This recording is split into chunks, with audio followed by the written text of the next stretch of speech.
Welcome everybody to the Unindoctrinated show with Jordan Cohen. My name is Jordan Cohen, your host, and we're going to do things a little bit differently today. I'm trying to carve out and contrive, do something a little different in this show. And one of the things I'm trying to develop is to try to create original content in a free flow form to where I'm just talking and creating, and maybe this is a skill that I'll improve over time, and maybe this show today will turn out to be a big doink, a big zonk, but maybe it won't. Maybe it'll be the beginnings or the remnants of something greater to come.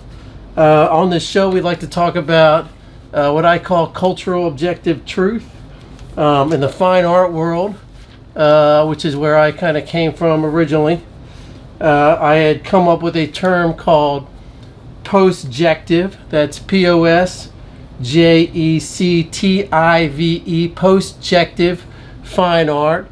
And it was really a conversation, a response to the whole notion of postmodernism and what was so big in the fine art world at the end of the 20th century, creeping into the 21st century, and what that all means. And so my word was postjective, meaning post-objective or post-subjective work. And I created a whole bunch of different series, the chaosity series, body separated series. You can find those series on my Instagram at CoolJordan88. And on this show, I really wanted to take it to a different type of conversation. When we talk about epistemology, what does that mean? Ontology, what does that mean? It doesn't mean anything. Is it just nonsense, philosophical speak? I don't know, but it's something that I like to talk about today, and where the conversation's going, especially now. We're in the mid of 2024 already, and so we're seeing the types of things. You see more articles and news stories on the impact of AI and what does that all mean, and you hear acronyms like AI, GI, ASI, artificial superintelligence, artificial general intelligence. Where is that all going? People talk about what AI is going to do for us. Is it going to be this positive thing? Is it going to be this negative thing? Is it going to take everybody's jobs away? I don't know, but for me, it's always been about creating original content. And when I was a fine artist, or I guess I still am in a certain way, but it's been a minute since I've done a new series.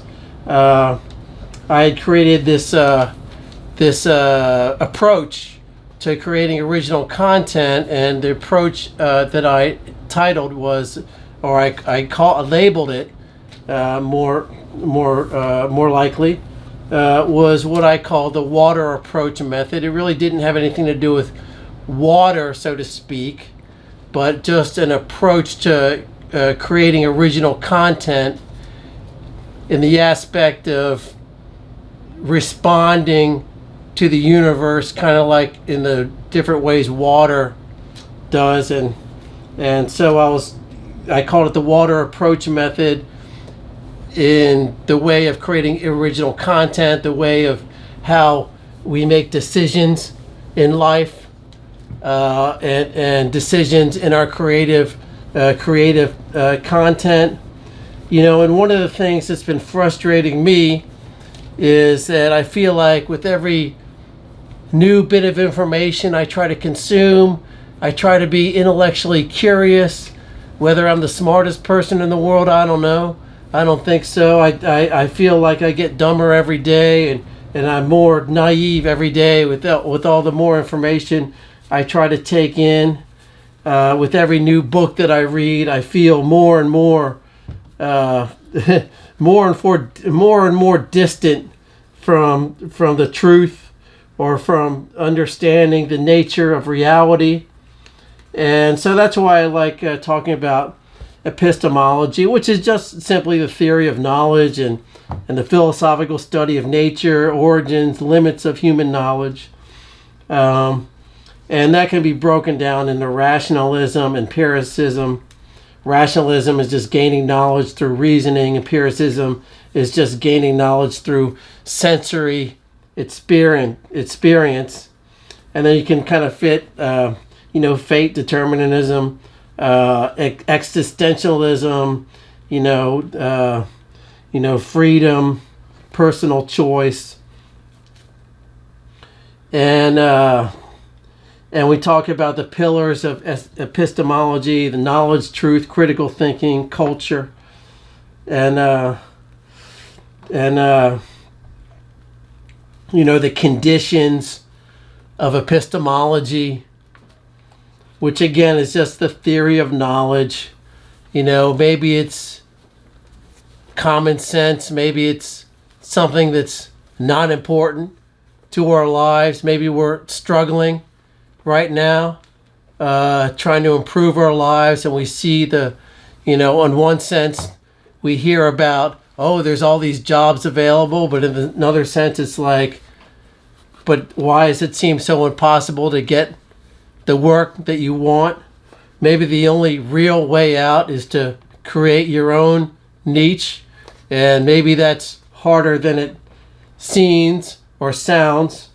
And it seems like we're competing against things that aren't even life, competing against AI, for instance. So how do we get around that? How do we win that battle? Maybe we don't make it a battle. Maybe we just create something that AI can't do, which is to be human, to be someone or a team that creates some sort of original or novel idea or content. And so for me, doing this show was a way of expressing my form of original content. And I try to talk and speak and develop this free flow form of disseminating information and acknowledging. And by the way, I don't really know anything, and I want this show to be not about me imparting some type of great wisdom, because I don't have any wisdom to impart. And I'll just say that right up front. There's no wisdom here that's going to be imparted to you or me. This show is about me not knowing. It might be called a show about nothing. And maybe me admitting that I don't know anything, maybe that's being honest. And maybe honesty is something that is missing right now, because everyone seems to want to have an angle so they can sell you their product. And just like everyone else out there that has a product to sell, my product is just simply the words that I'm speaking, what I'm talking about. And by the way, when we do this show, I'm in South Florida right now, but who knows where I'll be in the future. I could be in Kentucky. I could be somewhere else around the country. I don't know. Things are expensive down here in South Florida, but they're expensive everywhere.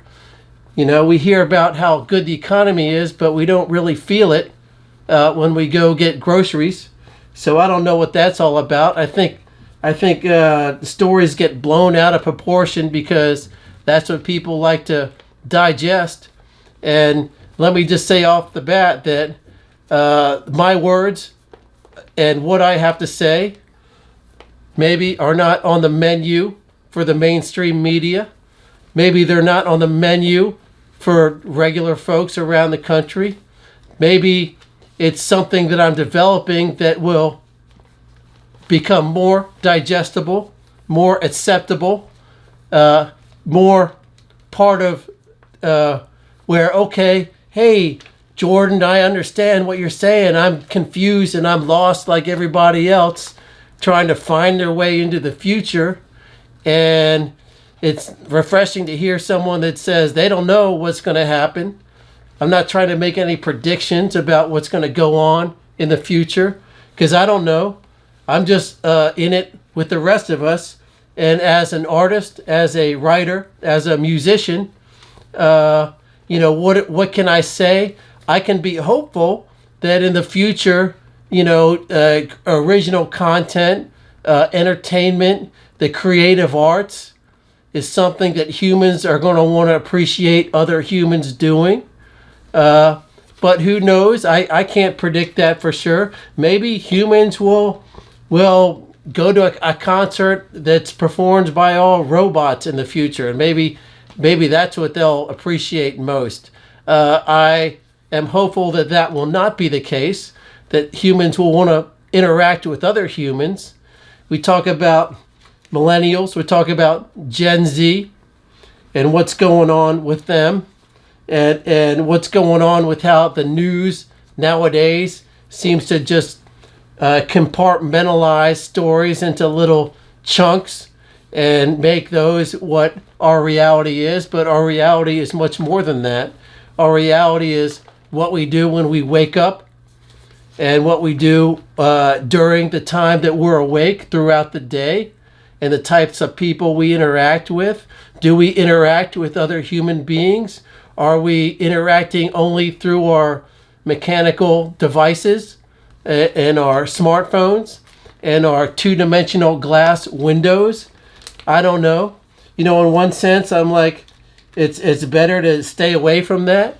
Why are podcasts so popular now? Maybe because people are looking for something that's real, as opposed to something that seems to be just packaged and overly contrived and packaged for mass consumption. You hear about the stories of processed foods or ultra processed foods made for the masses. It's the food is created in one part of the country, but is sold in all around the world or in other parts of the country. And how does that happen? Because it's made for the masses. It's full of preservatives. So how do we go back to having a healthy lifestyle in mind and body? For me, I've gone through bouts of depression, I admit it. And I've gone through other periods where it takes effort for me to keep a healthy state of body and mind. For me, it's I've had, especially during the COVID year, I got myself on an extreme fitness regimen. For me, I'm about 5'10", to be honest, about 5'10", maybe a little over 5'10", but maybe I'm fibbing it. I don't know. I'm older now, so maybe I'm not as tall as I used to be. So maybe I've shrunk a little bit, but during that time, I got myself down to about in 2020, extreme fitness workout with calisthenics and cardio, and I keep a religious documentation of how many reps of pull-ups and push-ups and dips and miles that I ran every week. And I got myself all the way down to 142 pounds. I remember I used to make workout videos at Charnel Park in Hollywood Beach, Florida. And I had one where I'm doing a quick 33 of pull-ups, another one I did a quick 43, and that's not easy to do, but it's something that if you work on it slowly, this time around when I started working out recently, it's been about 6 months, and I was out of shape once again. And when I started out again, I started out just doing a simple 10 push-ups. And then you work yourself up, and eventually you're doing 20, 30. When I started doing pull-ups, I could barely pull off 6 pull-ups. But a few years ago, I was able to do 40. So everything takes, you have to put the time, the effort, and the consistency to get yourself right. And so for me to have a positive state of mind, a positive mental health, then it takes a positive effort. And so for me, that's how that works. I mentioned epistemology, and ontology is really just kind of a related thing. And it's really the branch of metaphysics dealing with the nature of being, the study of existence, the study of how we determine things exist or not, as well as the classification of existence. It attempts to take things that are abstract and establish that they are in fact real. Does God exist? Are my feelings real? What is nothing? And does that exist? We talk about realism, empiricism, positivism, postmodernism, dispositionalism, which is kind of like the opposite of ontology. And between those two extremes, there are dualists, apparently, who allow both categorical and dispositional properties in their ontological beliefs. They say some of the U.S. founders of the United States had a ontological conviction in natural rights. An example would be the surface of an apple is real because it relies on the apple for its existence, so therefore the surface is real. So very kind of philosophical.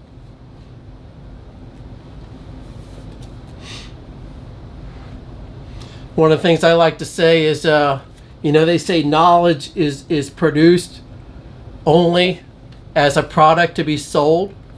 Maybe that's true.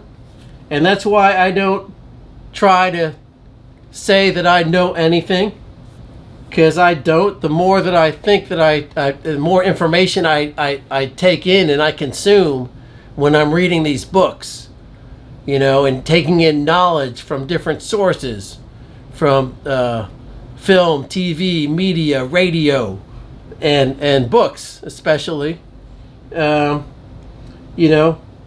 So I like to say that this show is really about nothing, because I don't know anything and I don't try to pretend that I know anything. And you listen to a lot of people today on these YouTube videos or on TV, and the so-called experts at like Harvard or Columbia or Stanford are these astrophysicists that I respect a lot. But really it comes down to they learn some things, but then it turns out that none of those things turn out to be true at the end of the day. So to say that we know something is to say that we know a thing, but we know that that thing turns out to be not true. So whenever we say we know something, we can almost eliminate that from absolute truth, or what's actual real, or what's the actual perception that we have from our perspective within our lifetime in this world, in this life, at this point in time. But then they say time is just an illusion. So this moment will live in infamy, if you will, or live forever, but it also never exists at the same time. So it's kind of hard to wrap your mind around, and I'm trying my best to try to figure it all out. But what we can do is we know what's going on right now. We know what bills haven't been paid. We know what kind of car we drive. We know that if we lost our car, how difficult life can be. We know if we're in a situation in a household full of anger, that that's not a good situation. We know what it's like when we have to walk on eggshells just to get through the day. It's a hard road when you're working all day and then you come home and you know that that situation is a dicey situation. So where do you get your reprieve? You know? And so we look to philosophy and philosophical insight to try to mitigate our lives and give us some type of sense of things are going to get better. How do we get out of the situation we're in? Or maybe we're in a great situation, but we're still feeling kind of lost. You know, so how do we get around that to give meaning to our privileged existence? Most of us don't have that. Most of us are struggling. And so how do we talk about and deal with these things? And for me, I just don't have any absolute answers. For me, the best medicine is just through active exercise. And exercise is not something that's really for my physical health, but it's more for my mental health. But physical exercise can get you toned, but it will not get you to lose weight. Losing weight is really more about diet, and physical exercise is, for me, and this is just my opinion, is more about mental health and keeping my mind in a positive state. You know, some of us turn to alcohol, some of us turn to drugs. I've been down that road. Some people have been down a harder road than me. A lot of people have. A lot of people have not been down at that road or a harder road. But whatever road that we're on, to get onto a better road means what steps do we have to take? And sometimes it seems like an overwhelming amount. You know, some of us are estranged from our children. They may be in another state with their mom. And how do we reconnect with our daughter or our son or our children when we've been down a difficult road? And all we can do is what's in our own power to do. We can't control things outside of our control, outside of our grasp of what we can do right now. And so for me, if you want to get back in shape, let's say you're 30, 40 pounds overweight and you want to live a long time. I used to say a few years ago, back during the COVID, when I was getting in shape and I had this extreme fitness workout where I was doing, I don't know, 1,000 push-ups, 1,000 pull-ups, 600-800 dips, running 15 miles a week. I used to talk about how I want to run a marathon on my 100th birthday. That may seem unreasonable, unrealistic, but it's kind of a positive goal, and part of me feels like, maybe I can pull that off. Maybe when I turn 100, I won't want to run a marathon. Maybe I'll have a better health plan at that point. I don't know, but I like to keep my knees bent. And maybe one of the good things that I learned is to always keep your knees bent, so in case you need to go in a different direction or the winds in your life blow you off course 1,000 or 10,000 or 1,000,000 miles, it might seem in your mind, that your knees are bent and you can keep your footing and just you keep setting your sails towards that direction you want to go. And that's really all we can do. We can't do things that are outside of our control.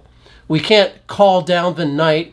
We can't call down the day. We can't prevent the sun from rising in the east and setting in the west by shouting it down to the heavens. We accept that the sun is going to rise and then nighttime will descend upon us within that 24-hour cycle, which is what we're experiencing right now, all of us. So how do we deal with all these things? And so my answer is, I don't know. I don't got the answer for you. I don't got the answer for me. I got the things that I'm trying out that seem to be helpful for me. And that's all I can really talk about. So for me, going for a little 5K run puts my mind in a positive state of mind. Doing a little workout to get physically, like some calisthenics, light calisthenics, helps put me in a positive state of mind. And so for me, I can slip off that slope very easily and just like slide back down into a kind of desperate, where am I? And then it feels like a lot of times when we try to get ourselves together, we feel like the crabs in the barrel, right? Like all our friends are trying to pull us back down into that. And how do we get away from that? And that's not so easy sometimes. It's a challenge, and to make that contrived. And it seems like, oh, so-and-so is doing this. He must, or she must not, they're better. She must, or he must think that they're better than the rest of us. Why they got to be acting like that? But at the end of the day, it's not what the other people are doing. It's what you're doing. It's what I'm doing to get our lives back on track, to get in a positive zone, positive streak. Maybe some of us out there are like these super shot lawyers and they're making, 500 grand a year or whatever, but maybe other parts of our lives are suffering and we can't understand why our relationships or our interpersonal relationships have gone so bad. Why do our kids hate us so much? But it's not the other people. It's what we can do ourselves in our own lives to make those types of adjustments. So how do we do that? So for me, I turn to philosophy. I turn to talking about what I call cultural objective truth. And maybe that's the phrase I came up with nowadays when I was doing the fine art, when I was doing the Chaosity series, when I was doing the Body Separated series, and other series that I've done in my fine art with paintings and sculptures and ballpoint pen drawings and things like that.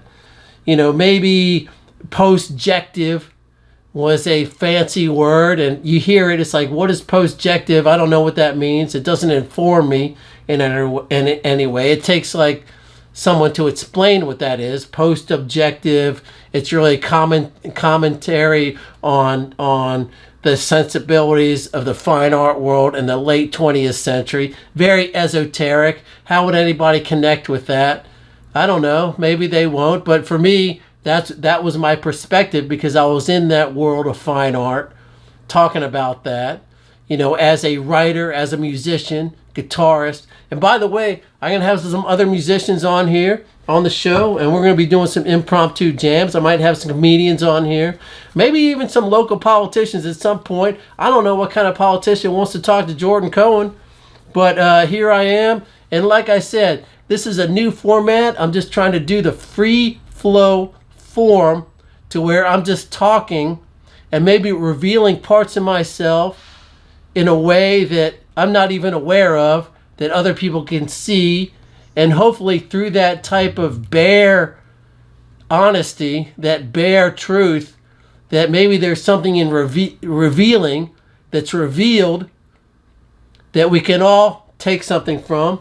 And maybe I can take something and learn something about it too, as well. Because maybe I'm revealing things about myself that I don't even know that I'm aware of in the moment. And then when I go and look back, I'm like, oh, okay, maybe I can take something from that and improve myself in some way, or I learned something about communication or how to communicate better with other people, how to speak to other people more clearly.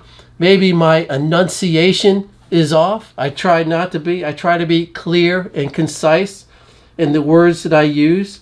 I try to talk about things in terms of like pedagogical or teaching methods.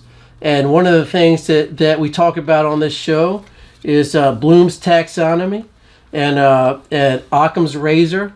And when we talk about Bloom's, we're talking about different things in it, what it all means, and the different levels of blooms as far as cognitive awareness, and it really comes down to asking questions. And people that practice critical thinking skills oftentimes do better in life than people that are just naturally have extremely high IQs. And I don't know, I always feel like I'm the dumbest person in the room. So for me, I try to rely on blooms.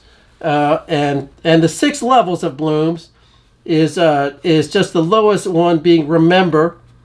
And so that just means you can repeat something you heard, or list it, or memorize, or duplicate, or state or define something that you heard.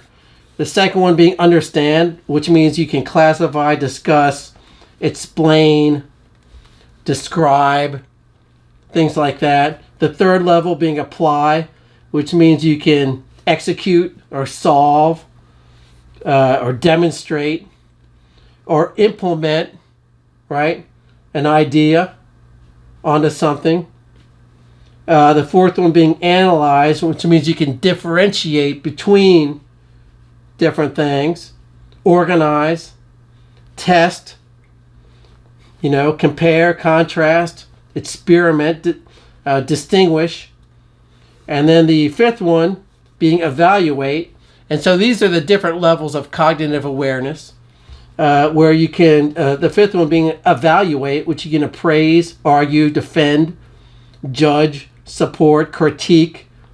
When you critique something, you can apply different things in your criticism and critique. Give value to a certain thing, right? Some people think my artwork is incredible. Other people may just want to throw it in the trash. I don't know. It's not for me. All I can do is put out my effort, and then it's not in my control what other people say about it. It is in my control what I create and what I put out there, just like the rest of us. The words that we speak, the types of words that we speak, and I'll get into like listening and how crucial that is in a moment. But the highest level of Bloom's taxonomy is create or synthesize. And what I like to use the word transmutate. But create means develop, formulate, investigate, author. So you're creating something new, a novel idea. You're on the precipice of cognitive awareness to where you're on the edge trying to create something new that hasn't been done yet. In a novel way.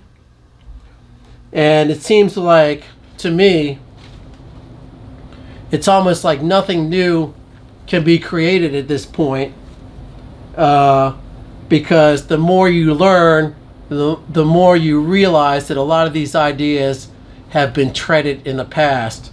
And but whether you've learned that or you're learning that, it should not stop anybody from going after something that's creating something new. For me, in this show, the Unindoctrinated Show with Jordan Cohen, and I'm Jordan Cohen, happy to be here, happy to have you guys listening and following along today in this new type of format that I'm trying to create, to where I'm doing a free flow form discussion. And if I can do this solo and do it, then it's going to make me better at asking questions and having a conversation when I do have guests on the show, and we're going to get to that eventually. We're going to keep this show going no matter what. I don't care if I got one listener for the next 5 months or 5 listeners, but eventually I think we can grow an audience. People that don't want to be lied to, people that don't want to be bullshitted with information and so-called knowledge from people who pretend that they're experts in one field or another, because what science tells us is that it's always changing, it's always evolving. what we think is true, what we give today as objective truth, eventually gets thrown into question in the future. So there's like objective truths about Einstein's theory of relativity. But now things are happening with the James Webb telescope that are throwing some of those theories into question. And so how do we reconcile that? Because maybe those initial truths that we feel were objective truths that are known, that are agreed upon, an objective truth being something that people agree upon all around the world, then suddenly that becomes thrown into question. And so how do we disseminate reality in the times that we're in now? And people say that these times today are unprecedented times, and that the exponential rate of growth of knowledge and AI is going to a place we can barely imagine, and it's causing people to be concerned and fearful of the future and what's going to happen with humanity in the next 5 years or so. I try to be optimistic, and maybe it requires a new thread of creative thought to come about that we have to embrace. And so for me, when I talk about things like AI, it's not about I'm a big fan of it. It's just that I'm aware that there's not going to be any slowing down of it. And so it's best to be aware of what's out there so we're not left behind and surprised when big changes come about. And so there's rapid changes happening almost every day now as we head into mid-2024. And by next year, who knows what things are going to be like? Who knows what this show is going to be like, or the types of things I'm going to be talking about. But I can guarantee you that I'm going to be talking about different things a year from now than I am today. And so that's what that's about. And just to get back to listening and the importance of conversation and listening, and most of us do this, and I'm guilty as much as anybody, and maybe I might be the worst listener in the history of the world. Maybe not a truer statement has been said, I don't know, but I'm trying. And I figure the more I talk about being a good listener, I will be more cognitive when I am in a conversation to listen and build upon the conversation upon what the other person is saying, as opposed to me just hanging on to some thought that I'm trying to urge out because I think it's so important that everybody needs to hear it. I don't expect anybody to pay attention to anything that I'm talking about, but if somebody's telling me some story, it's going to be they're probably going to listen to what I say if I'm building upon what they just said first. And the key for me, and this is just my opinion, but I think it's correct, is when someone is telling you something, that the first thing that you should do when responding to that person is to acknowledge what they were just saying by responding to what they were saying in a way that they know that you understood and comprehended what they just said, as opposed to like getting your own thoughts about some topic that you have in your mind that you think is so important. Because I guarantee you, a lot of times there'll be conversations, maybe there'll be 3 people in a conversation, and it's really just 3 people talking and spewing out their thoughts, and the other 2 people aren't even paying attention to what they're talking about because they just want to get out whatever they think is important, and therefore it's really just 3 people talking but nobody having a conversation. So conversation and communication, I feel, is important, more important than ever nowadays. in this world that's so interconnected. And in my opinion, people are too attached to their devices. I say put down the phone. When I went for a 5K run earlier, I didn't have my phone with me. You know, some people like to measure their footsteps and all that stuff. I say put that stuff away. Don't worry about that. If you want to get healthy, then get healthy through action, not through looking at what the metrics or some notion that you have to like improve upon according to the metrics on an electronic device. You should be able to know how you're feeling just by doing a self-diagnostic and know how you're feeling. If you're trying to get in shape or you're trying to lose weight, then that requires diet changes. And when you're making dietary changes, that can be rough because you're going to have hunger pains. You're going to be missing some foods that you might have been very comfortable with. Maybe you're used to eating a bowl of ice cream before you go to sleep every night, and now all of a sudden you realize that's not good.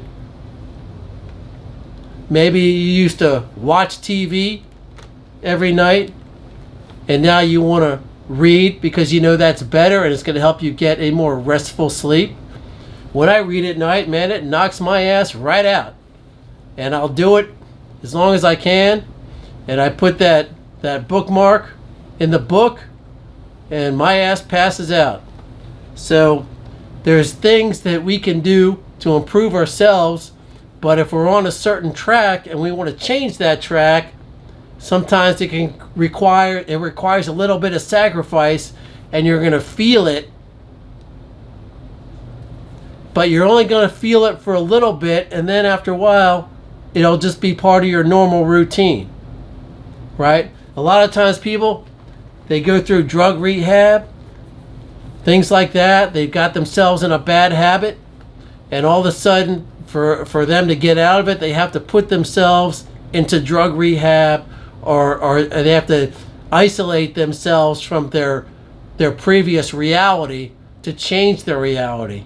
And when they initially do that, it can be extremely painful, extremely uncomfortable, to the point where you don't know what to do with yourself. You're just walking the halls, you know, and you can't sleep, and you have all kinds of weird dreams and things like that, and you're just uncomfortable all day, you know. But after a while, you start to create new habits, like maybe just walking every day, or exercising, or doing some other activities, and eventually those activities and those habits become your new habits, which are healthier habits, you know, especially if you're trying to change your life for the better and live a more positive life. You know, for me, some people are real religious. They go to religion. That helps them, and that's fine. Some people do other things. They involve themselves in some type of community thing. Maybe they volunteer. Maybe they do other things that they're going to put them in a better state of mind around better group of people. You know, for me, I don't have any answers to that. I just say I believe there's a higher power. When I pray to God, I pray to not any specific organized religious God. But for me, that works for me. For other people, it may be more specific, and maybe they find solace in that, and that's fine. They can find solace in that. They can find community in that. If that's how they want to live, if that helps them breathe into themselves a better existence for them. And like I said, I don't have any answers. I don't know anything. And I'm not trying to pretend like I know a thing, because I don't. I don't know a thing. And by the way, I just want to make it clear, on the Unindoctrinated show with Jordan Cohen, we don't know anything. And we don't have any information that we think, or I think, is based on anything that I know concretely, because I don't. And so when I talk about like epistemology and ontology, I created this term recently that I call cultural objective truth. And when I was in the fine art world, I used the term postjective, like I've been talking about. And but that was very kind of esoteric and very kind of like almost like snobby, like a snobbish. And nobody likes snobs. It's almost like snobby for the art world, fine art world. And it seems like if you want to be involved in the fine art world, you kind of have to be this like bourgeois, snobby kind of asshole, you know? And maybe because I was exposed to so many of those people, it kind of rubbed off on me to the point where I came up with this word postjectives, just kind of like to snub my nose back at them in a way. But really, but today when I think about it, and I think about the overall scope of reality and the human condition and where we're going into the future, so I like to talk about cultural objective truth. And I don't know really what that means. You know, I try to dance it between epistemology, ontology, and these other you know, philosophical terms and thoughts that people have. You know, we could talk about Plato and Socrates and all that, and John Locke and these different philosophers and what they got to say, and Stoicism and the importance of that, and these different things. And I can throw out these words, but really I don't know anything. I don't. I just try to read and take in information, and all that does really is, in a way, it makes me more frustrated because I realize with every new bit of information I take in and I consume, it makes me feel that much farther away from. It's almost like I know less and less and less, and I don't know. I feel like I really feel like I'm completely like I don't know anything. I really don't know a thing, and so that's what that's really what we're talking about on this show is. I'm going to do my free form flow format and see if I can get better at this over time, get better at communicating, get better at letting people know that I don't know nothing, and maybe there's some honesty in that. I don't think it's necessarily a ploy, but maybe it is. Maybe I'm being dishonest with myself. It's just maybe it's some contrived ploy. It's like, oh, Jordan Cohen doesn't know anything, so that must be honest, so let's listen to his show. I don't know that. Maybe that's what I'm really doing. Maybe I'm hiding behind that pillar, you know, over in the corner, you know, using that concept to try to promote myself, you know. I don't know, but I'm trying to be honest about it. So maybe that's all nonsense. Maybe me saying that I don't know nothing is nonsense. Maybe me pretending that I don't know anything, or that I can talk about these concepts and these words and these terms and talk about connecting with the human condition like I know what your life's about. I don't know what your life's about. I don't have the answer for you. I can talk about what has helped me a little bit here and there in the past. But really, it comes down to how you connect with the reality around where your world's at. And I don't know the answer to that. I don't. And all I can say is that this is a show I want to develop. I want to develop my free form talk, and I want to be able to roll on and do it coherently and fluidly, mellifluously, if I can throw that word out. I've been hankering to use that word now for about 3-4 days. But you know, and to use this format, and you know, the podcast format is so popular nowadays.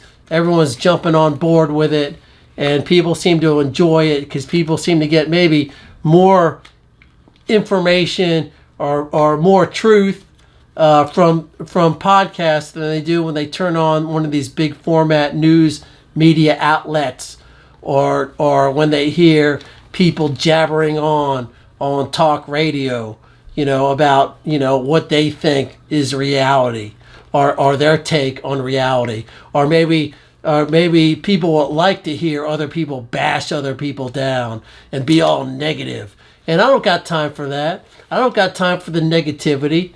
If there's one thing that this show is going to be about, it's not going to be about bashing anybody down. Because what do I know? I don't know nothing.